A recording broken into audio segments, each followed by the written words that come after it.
finish up with kind of the function of neurons and how they work.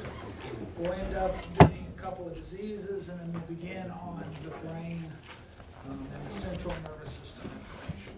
Okay? Sound good? Okay, so did we get this far? Yeah. You did? Were we here? We did neurotransmitters class. Yeah. You did neurotransmitter class, okay. Okay. Then we were here. Okay. So remember back when I was asking, okay, what happens if sodium opens? And you said it depolarizes slightly. Okay, and then when I said, okay, what if a chloride channel or a potassium channel opens? You said it hyperpolarizes slightly, or that's what you were supposed to say? Sometimes I said it. Remember that? Okay, bumps up. Okay, those were, if that is from a receptor, okay, it's called a postsynaptic potential. And there are two different types, an excitatory and an inhibitory. Excitatory means it slightly depolarizes, meaning it's getting easier to get towards threshold, hence the reason excitatory. And inhibitory means it's going away from threshold. Does that make sense? Pictorially, that's them. EPSP, that'll bump up. IPSP, that'll bump down. Everybody get it? Now these are graded potentials. And graded potentials dissipate with time, right? They degrade. Okay? So to truly understand how to add them together, you'd have to use calculus and understand how things degrade and things like that. We're not going to do that because that sounds as annoying to you as it does to me. Okay? So instead, what we're going to do is we're going to do it as if it were a non-degradable signal. Okay, we're going to talk about summation if it did not degrade as it went farther from where it started. Okay, does that make sense? Okay, and so what we're looking at is, do we go from minus 70 to minus 55? Okay, if we make minus 55, we fire an action potential. If we don't make minus 55, we don't fire an action potential. Does that make sense? Okay, and all we have to do is add them up. Okay, so let's say we have 15 EPSPs of 2 millivolts each, and 10 IPSPs of 1 millivolt each. What's the mathematical equation for that?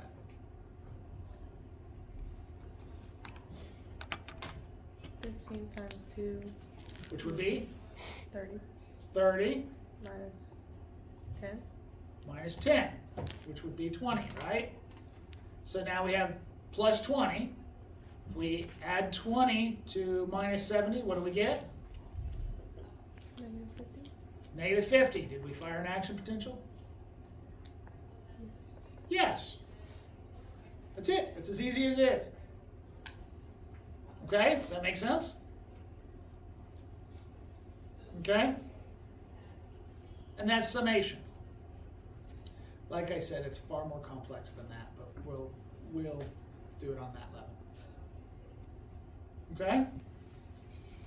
Where does the action potential usually get fired? Minus 55. What was it? Minus 55. Yeah, not threshold, but where in the what part of the cell? Sorry, I misled you. It's okay. Do I remember? The There's that part between the soma and the axon.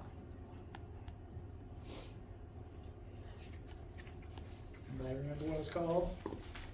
It's the axonal hillock. Okay? And so all of these come together. They come together at the axonal hillock.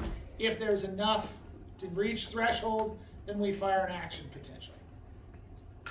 Okay? Two different types of summation. There's temporal summation and spatial summation. Temporal summation is multiple action potentials from a single synapse. Okay, so in other words, graded potentials that come together. Okay, you get graded potentials to here, we get action potentials that come out here, because this is sending enough to cause more action potentials. Okay? Does that make sense?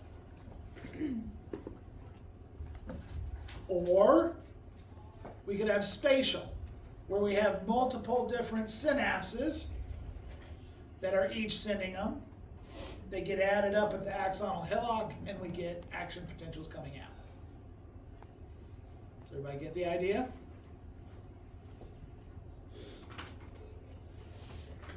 Okay? Now here's a question for you. If I give you that question I just did, is that spatial or temporal? The 15 plus 2 and the 10 minus 1s.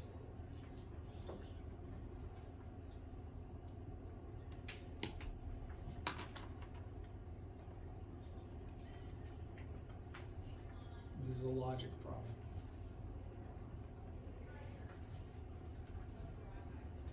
Anyone?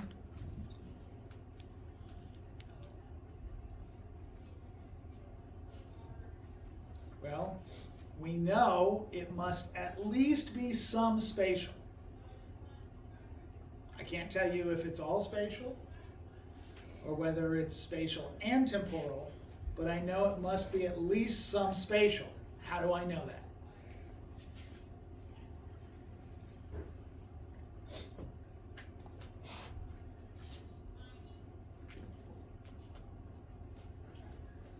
Anybody?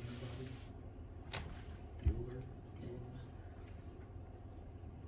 No? Okay. Can a synapse be both excitatory and inhibitory?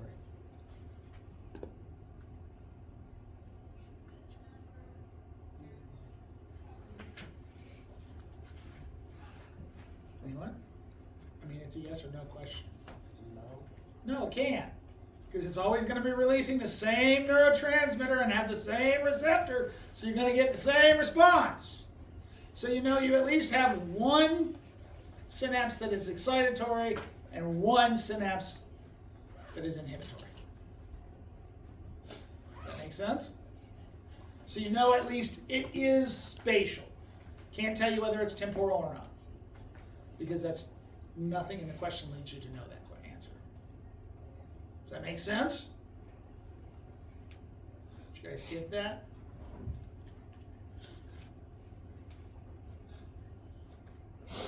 No? Okay. So a synapse can only use one neurotransmitter, right? Okay, that neurotransmitter is only going to interact with one receptor on the postsynaptic membrane. Okay? So if let's just say we're using acetylcholine as the neurotransmitter, it's always going to be opening that sodium channel, which is always going to give us an EPSP, right? But then we have to get an IPSP, we have to have a different neurotransmitter. Let's say GABA. Okay, those two neurotransmitters can't be at the same synapse. A synapse isn't a choice. It has one neurotransmitter. Okay, so we have to have a different synapse that's using GABA, which is inhibitory. Let's say it's opening a chloride channel. Does that make sense? So you know that's two synapses. Therefore, it must be spatial. Whether or not it's temporal, you can't tell. Okay, in other words, it could be just 2, one firing 15 times and one firing 10 times. Or it could be 15 excitatory ones and 10 inhibitory ones. And then it would be no temporal. Does that make sense? Does everybody get that?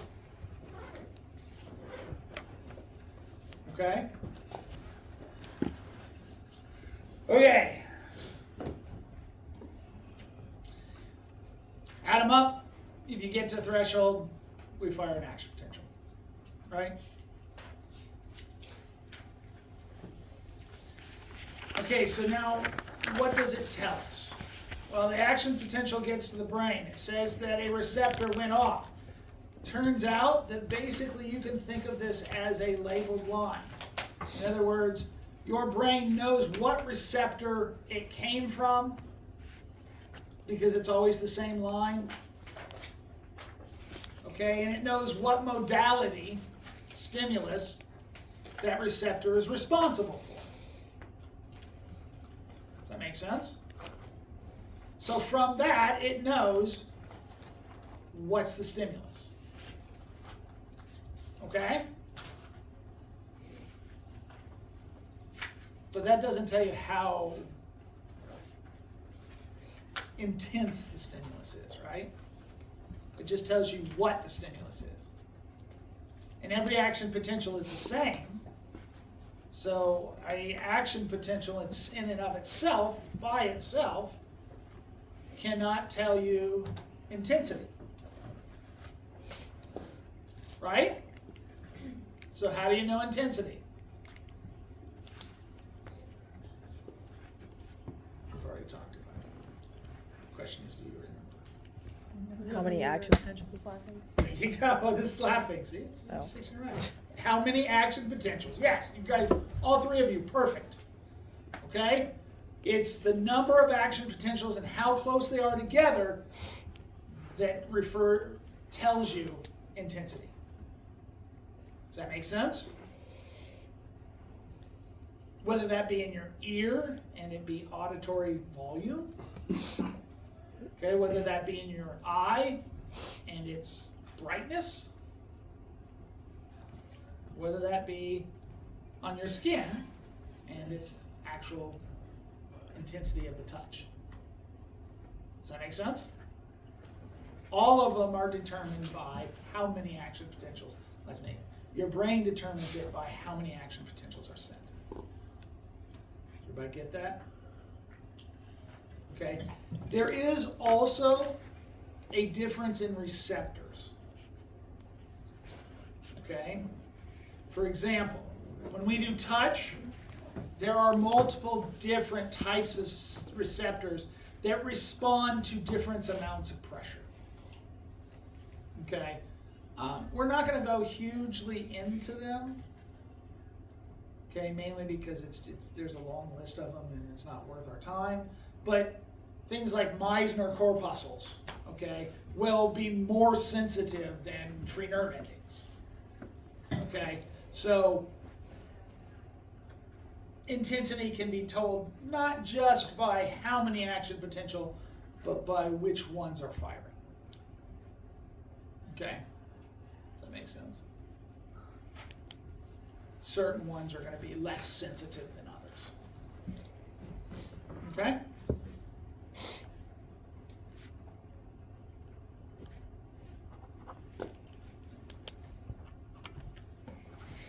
You have what are called neural pools or circuits. Okay? These are groups that handle the same stuff. For what we're going to talk about, and we're going to talk about centers. Okay? Or nuclei. Okay, but you could also call them as pools, and those would include multiple different levels. We'll just talk about them separate as nuclei. Okay, but you do have groups that were concerned with certain functions. Memory. Okay, 3 levels of memory. we have immediate memory, short-term memory, and long-term memory. Immediate memory is kind of a reverberating circuit. I used to do this a lot when you did phone numbers. You guys don't do phone numbers a lot anymore. You just hand off the phone and tell someone to put it in there for you, right? Okay, well, it used to be you'd had to look up the phone number and like telephone book. I know. Have you ever seen one? Okay, just wanted to make sure. Okay, and then you had to sit there and dial it as you were looking, right? Okay, and you might sit there and repeat the number the whole time as you're doing it so that you get it. Okay, that was immediate memory. It's also what's really required for reading. Okay, if you read a sentence, okay, you have to remember what the subject was to understand what the verb means. Right? Okay, so that's immediate memory. It's all this, all packed together, really, really, really short term, but enough to let you understand something. This is why we all have trouble with sentences that are like a paragraph long. And you get to the end of the sentence and you're going, holy shit, what was this about? My PI in grad school, he loved it. He's English.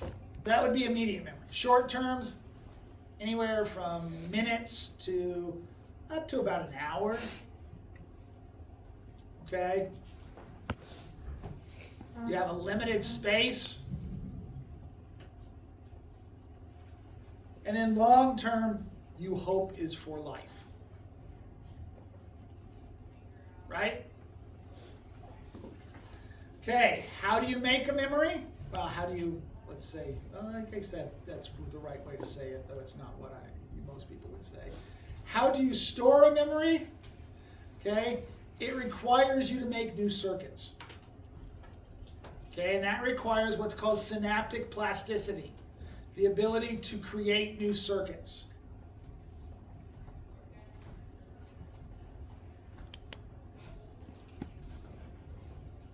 On top of that, to make sure a circuit is usable, we have potentiation. Potentiation is the ability to make the circuit more functional, or the synapse more functional. Okay, we've already talked about it a little bit. Okay, one example of it in long-term memory is the upregulation of the receptor, so that when you release whatever neurotransmitter, there are more receptors, therefore there are more graded potentials produced on the postsynaptic neuron. Does that make sense? Okay, there's other ones too. We'll see one in a second. Okay, does that make sense? Okay, so immediate memory is that continuous